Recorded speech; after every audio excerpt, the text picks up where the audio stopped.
Hi, welcome back. We're in Lecture 9, Segment 2. The topic of Lecture 9 is the central limit theorem, which is a really important concept that underlies everything we've been talking about in the last few lectures, especially with respect to null hypothesis significance testing, obtaining p-values, and deciding whether something is statistically significant or not. In this last segment, I'll walk through the formal definition of the central limit theorem, and hopefully this will all come together so that you'll see how we get from, say, a regression coefficient to a t-value to a p-value to making that decision to reject or retain the null hypothesis. So let's look at the central limit theorem. Formally stated, it has three principles. So first, the mean of a sampling distribution is the same as the mean of the population.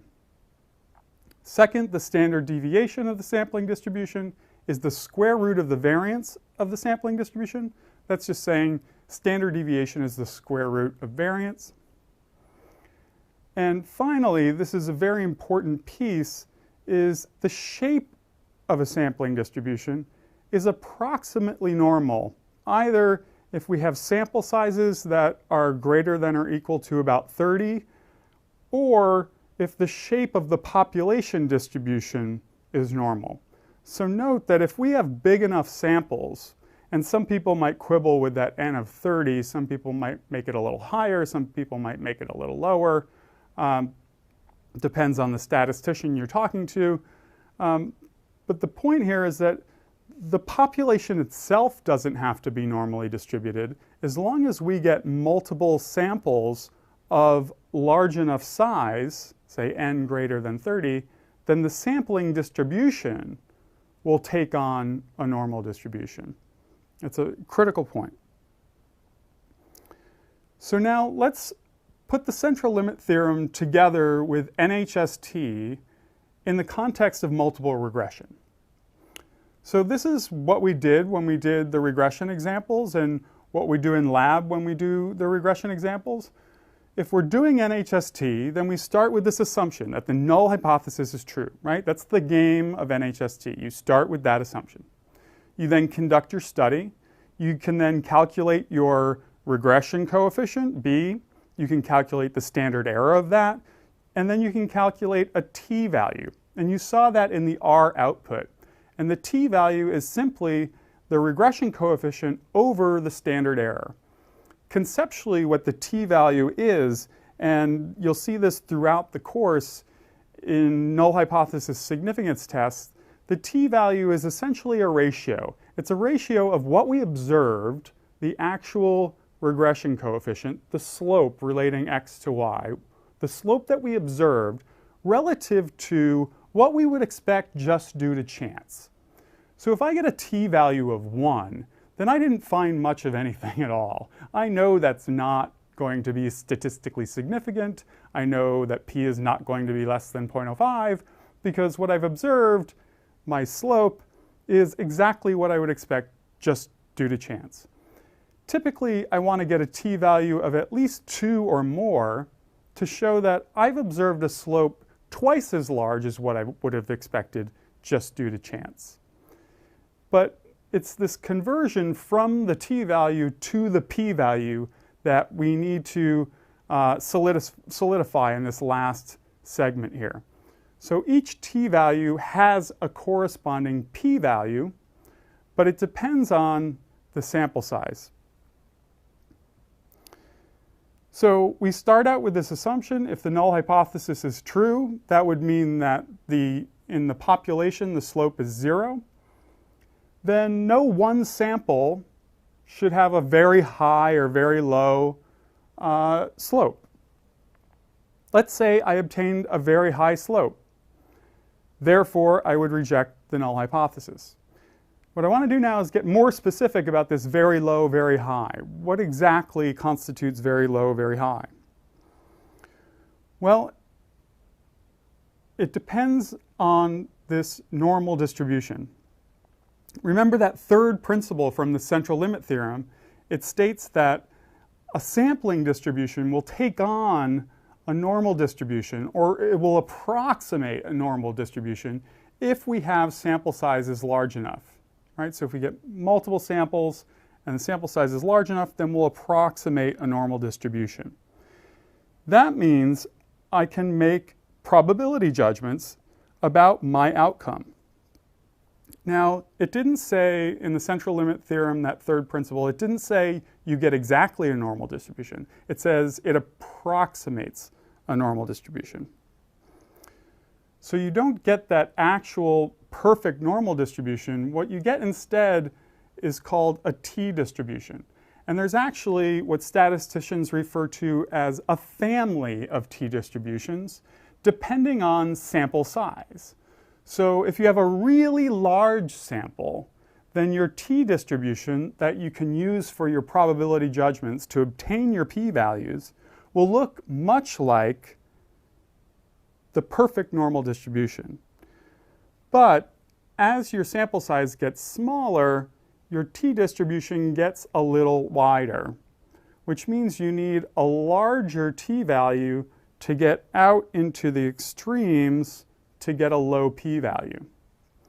But that's where the p-value comes from. We do our study, we calculate our regression coefficient, we calculate standard error, we calculate t. It's simply b over standard error.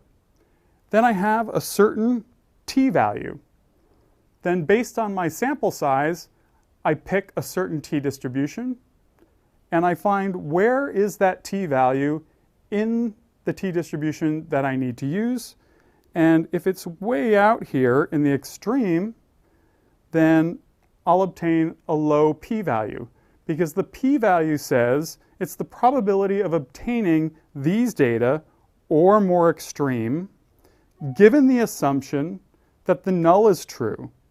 Well, the null being true would give me a t of 0.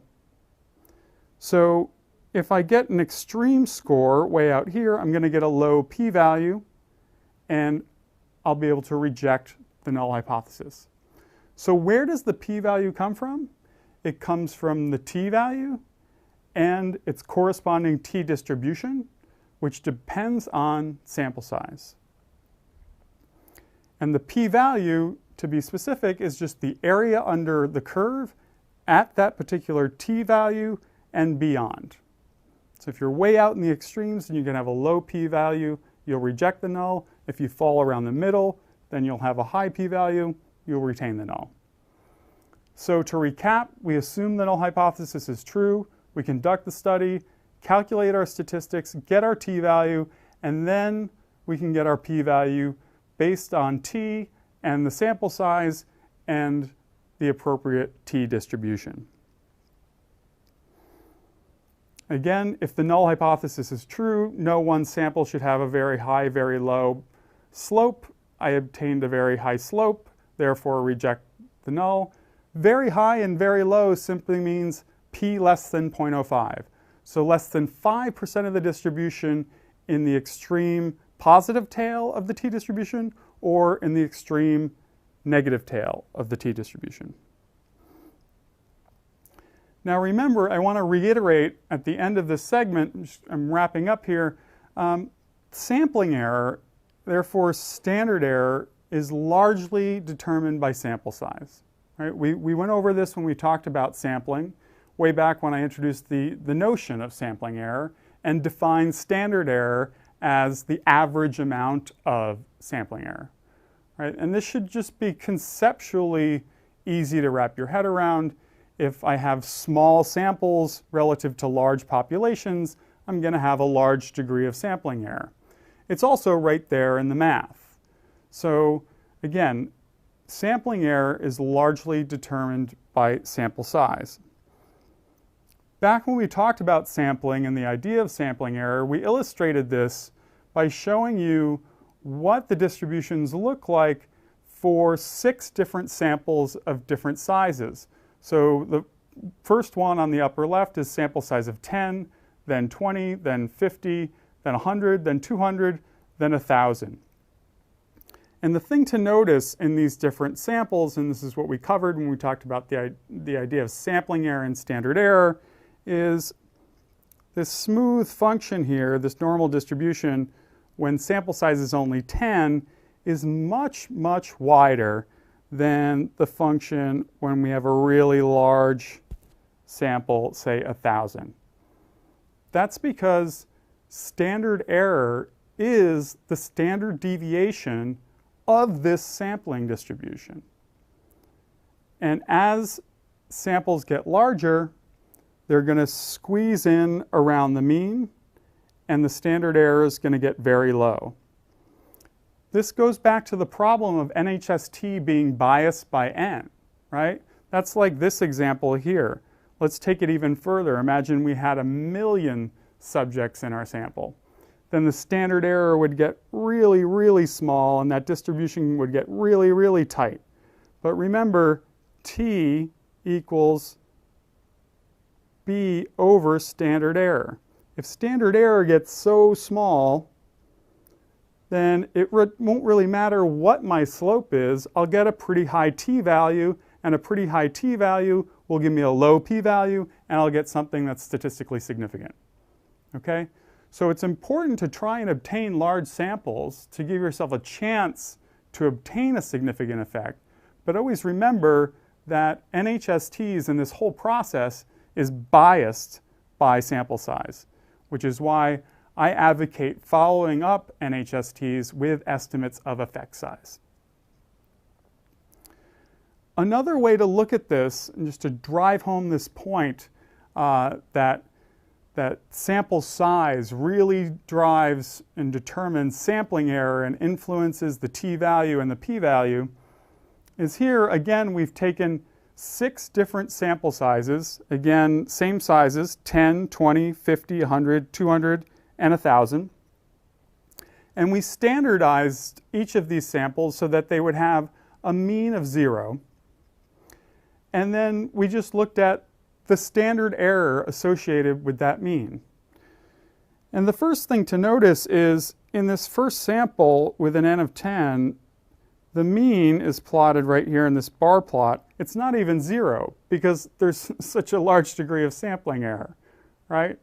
And this bar here reflects the amount of sampling error. That's the standard error bar.